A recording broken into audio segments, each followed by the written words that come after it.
மரித்தோர்ந்து எழுப்பினவருடைய ஆவி உங்களில் வாசமாயிருந்தால், கிறிஸ்துவை மரித்தோர்ந்து எழுப்பினவர் உங்களில் வாசமாயிருக்கிற தம்முடைய ஆவியினாலே சாவுக்கு ஏதுவான உங்கள் சரீரங்களையும் உயிர்ப்பிப்பார். நான் சொல்றேன், உங்களை இது வரைக்கும் வாட்டி வதச்சிட்டு இருந்த அந்த கஷ்டம், அந்த கண்ணீர், அந்த கவலை, அந்த போராட்டம், அதெல்லாம் முடிவுக்கு வருகிறது. சாவு மாதிரி செத்து போயிருக்கிற அந்த நிலைமையை தேவன் மாற்றுகிறார். இயேசு மாற்றுகிறார். எப்படி மாற்றுறாரு? உங்களுக்கு உள்ளே இருந்து வல்லமையாக மாற்றுகிறார். எத்தனை பேர் சொல்றீங்க ஆண்டவர் செய்வாருன்னு? உங்கள் வாழ்க்கையில ஆண்டவர் செய்வார். இந்த உயிர் தெழுந்த இந்த இயேசுவின் இந்த நற்செய்தியை ஏற்றுக்கொள்ளுங்கள். இந்த இயேசுவை உயிரோடு எழுப்பின அந்த வல்லமை என்னுடைய சூழ்நிலையை மாற்றும்னு சொல்லுங்க. இயேசு உயிரோடு எழுந்திருக்கிறது உண்மை என்றால் என் சூழ்நிலை மாறுவது உண்மை, என் வியாதி நீங்குவது உண்மை, என் பலவீனம் நீங்குவது உண்மை. எத்தனை வருஷம் வேணா பெரிய பிரச்சனையா இருக்கலாங்க.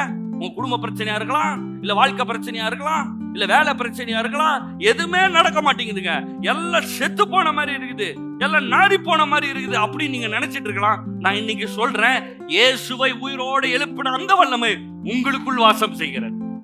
உங்களுக்குள்ள எதுக்கு வாங்க செய்யறது? நீங்க அற்புதம் செய்வதற்காக. உங்களால் அற்புதம் செய்ய முடியுமா? நிச்சயமா செய்ய முடியும். நான் சொல்றேன், நாளைக்கு வேலைக்கு போறப்போ, தொழிலுக்கு போறப்போ சொல்லுங்க, நானே ஒரு அற்புதம், நானே ஒரு அதிசயம். எனக்குள்ள இயேசுவின் ஆவி இருக்கிறது, எனக்குள்ள பரிசுத்த ஆவியானவர் இருக்கிறார். இயேசுவை உயிரோடு எழும்பிச்சுல ஒரு வல்லமை, அந்த வல்லமை உள்ள ஓடிட்டு இருக்கு. நான் போய் நின்னா தடையெல்லாம் நீங்கும். பேதுருலாம் பயந்து போயிருந்தவர், புரியுதுங்களா? சீசர்லாம் ஓடி போயிட்டாங்க, இயேசுவை பிடிக்கதான் வந்தாங்க. எப்பா நம்மளையும் தூக்கிட்டு போய் சில்ல அறுத்துடணும் ஓடியே போயிட்டாங்க, யாருமே கிடையாது. இயேசு உயிரோட எழுந்ததுன்ற செய்தியை கேட்டதுக்கு அப்புறமா கூட ரூமை பூட்டிட்டு வீட்டுல உட்காந்து இருக்கிறான். எவன் வந்து நம்மளை தூக்கு போறானோ என்ன பண்றது?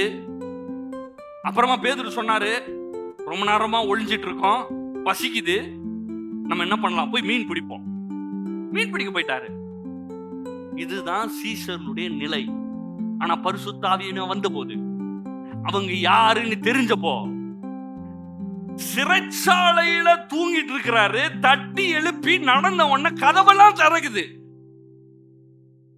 பேதுரு எந்திரிச்சு நடக்கிறாரு, கதவெல்லாம் தானா திறக்குது. அவர் நடந்து போறாரு, நிழல் பட்டு மக்கள் சுகமாகிறார்கள். இவ்வளவும் எப்படி நடந்துச்சு தெரியுமா? பரிசுத்த ஆவியானவர் என் மேல் இருக்கிறார், இயேசுவை உயிரோடு எழுப்பினவருடைய வல்லமை என் மேல் இருக்கிறதுன்னு அந்த அறிவு வந்துச்சு.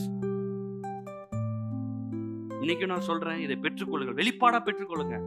லைஃப்ல போய் சந்திங்க, எல்லாத்தையும், எல்லா சிச்சுவேஷனையும் சந்திங்க. உங்க பிரச்சனைகளை போய் ஃபேஸ் பண்ணுங்க, சூழ்நிலையில போய் நில்லுங்க, நின்னுட்டு சொல்லுங்க, இயேசுவை உயிரோட எழுப்புச்சுல அந்த வல்லமை எனக்கு இருக்குது, இப்ப இந்த பிரச்சனை நீங்க போகுது. அது நேத்து வரைக்கும் வேறங்க, இன்னைக்கு அது வேற. நேத்து வரைக்கும் அவன் சந்திச்சது வேற ஆள், இன்னைக்கு நான் வேற ஆள். ஏனென்றால் கிறிஸ்துவுக்குள் இருக்கிற நீங்கள் புது சிருஷ்டியா இருக்கிறீர்கள்.